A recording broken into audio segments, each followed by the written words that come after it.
Agnès a vécu 10 ans au Liban. Une rupture familiale difficile l'a obligée à rentrer en France sans ses 2 enfants. Sans droit au chômage non plus, elle s'est retrouvée bénéficiaire du RSA.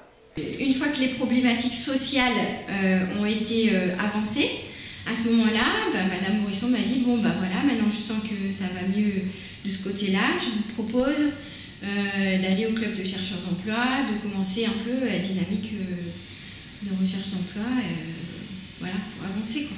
Depuis quelques mois, elle fréquente le club de chercheurs d'emploi de Trévoux pour une aide technique, mais aussi un contact humain.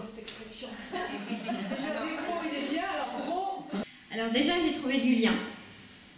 Ça m'a permis de rencontrer des gens, de me faire des amis. Le fait de rencontrer Sassia aussi, qui a l'habitude d'accompagner des personnes voilà, dans ma situation.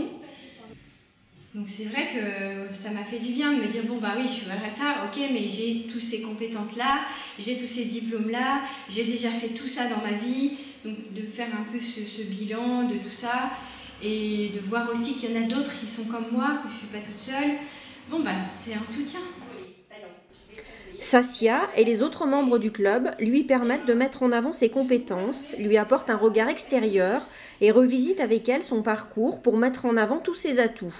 L'objectif est que la personne normalement qui passe par le club, elle arrivera à l'entretien à se démarquer des autres candidats qui recherchent par eux-mêmes et qui font avec les moyens du bord. En fait, moi j'étais surtout en difficulté par rapport à la recherche d'emploi par internet, parce que quand moi je suis partie au Liban il y a 10 ans, la recherche d'emploi ça se faisait tout par lettres de motivation et CV, mais papier. La recherche d'emploi par internet ça n'existait pas.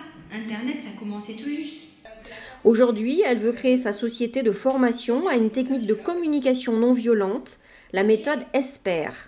Elle s'entraîne en la présentant au club de chercheurs d'emploi. C'est une méthode, moi je trouve, très importante parce que la communication c'est partout. Où qu'on aille dans la société, il y a de la communication, que ce soit en famille, entre parents, enfants, frères, sœurs, etc. Mais dès qu'on sort de la maison, les voisins, les collègues de travail, les profs et les enfants à l'école, c'est partout la com, donc c'est super important de savoir tout ça parce que si j'arrive à avoir des bonnes relations avec les autres et à créer un environnement positif pour moi, ça change tout dans la vie.